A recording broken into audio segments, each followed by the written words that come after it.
को अपना बेटा बना लो।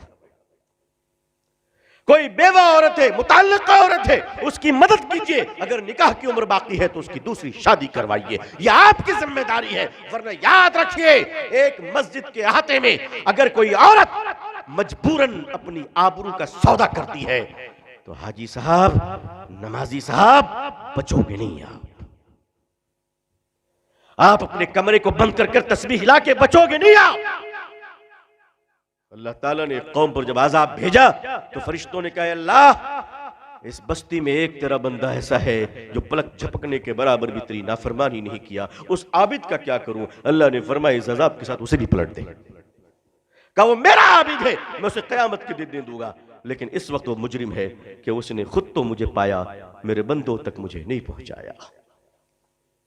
मस्जिद जिम्मेदारी ले इस बात की 160 का, और वो किफालत करे, वजीफा भेजे, ताकि किसी को भीख ना मांगना पड़े। हमारी कौम में एक गरीब आदमी अपनी बेटी की शादी के लिए अगर भीख मांगता है तो शर्म आनी चाहिए, हमें गैरत आनी चाहिए। हमने कलकत्ते में अपनी मस्जिद में पाबंदी लगा रखी है, कोई नहीं मांग सकता।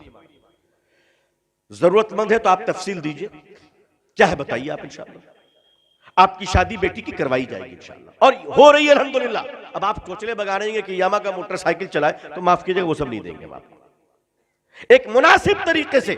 और अल्हम्दुलिल्लाह हमारे कलकत्ते की मस्जिद में चंद मालदारों ने मुझे कह रखा है, अल्लाह अल्लाह ताला उनके मालों में बरकत अता फरमाए, कोई भी तकाजा है आप हमें फोन कर दीजिए, हम भेज देंगे। अल्लाह का शुक्र है, अल्लाह उनको बरकत दे रहे। लेकिन भीख मांगने की इजाजत नहीं है मस्जिद में। अगर मस्जिद में कोई खड़ा होकर भीख मांग रहा है तो मस्जिद के सारे मुसल्लियों को गैरत आनी चाहिए कि हमारे रहते हुए हमारा भाई भीख मांग रहा है। जी, गैरत आनी चाहिए, गैरत आनी चाहिए। बेगैरत है वो लोग जो 10-5 दे के निकल जाते हैं, बेगैरत है वो लोग दीनदार नहीं है, सखी नहीं है, वो बेगैरत है, वो भिखारियों को प्रमोट कर रहे हैं। सिखों में आपने भीख मांगते हुए नहीं देखा होगा, जैनियों में आपने भीख मांगते हुए नहीं देखा होगा। क्यों? वो अपने गरीब को खड़ा कर देते हैं, गरीबों को खड़ा कर देते हैं। हम गरीबों की कमर तोड़ देते हैं। हम मोबाइल खरीदते 50,000 की, लेकिन गरीब को आलू में 1 रुपए ज्यादा देने के लिए तैयार नहीं है। कहते नहीं, मोल भाव करो, दाम करो, नीचे करो। नेट पे खर्च करेंगे, इंटरनेट पे खर्च करेंगे, मगर हम किसी की मदद नहीं करेंगे। और मदद भी करेंगे तो अल्लाह की पनाह, ये जाड़ा आ रहा है ना, सर्दी आ रही है, कंबल बांटेंगे लोग, स्टेज लगाएंगे, माइक लगाएंगे और कहेंगे आओ गरीबों कंबल दूं। उस वक्त तक नहीं दूंगा जब तक कि फोटोग्राफर ना आ जाए, क्योंकि हम खुदा को दिखाने के लिए थोड़ी ना दे रहे हैं। और उसके बाद कंबल भी देंगे तो ऐसे गरीब को हाथ इस तरफ, चेहरा फोटोग्राफर की तरफ। क्यों गरीबों को जलील करते हो? सोचो अगर मंजर बदल जाए तो कैसा लगेगा। अगर कल को वो इस तरफ हुआ, तुम उस तरफ हुए, तब क्या होगा? तब क्या होगा? आज अल्लाह ने देने के लायक बनाया है तो चर्बी जम गई है, फोटो खिंचवा कर देते हो गरीबों को। इसी मुल्क के मारवाड़ियों को, मेरी बड़ी मशहूर तकरीर है इस पे, मारवाड़ियों ने किस तरह खिदमत की है। लोगों, गैरों को सिर्फ बुरा कहने से नहीं होगा, हमारी अच्छाइयां उन्होंने ले ली, उनकी बुराइयां हमने ले ली। आइए, अगर मुकाबला करना है, जो गम आपके दिल में है 2 दिन से, मैं उस गम से अलग नहीं हूं।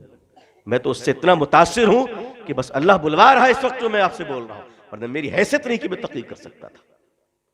मैं आपसे कम गमगीन नहीं हूं, लेकिन इलाज तो ढूंढना पड़ेगा ना। अगर हम आप रोने ही लगेंगे तो काम कौन करेगा?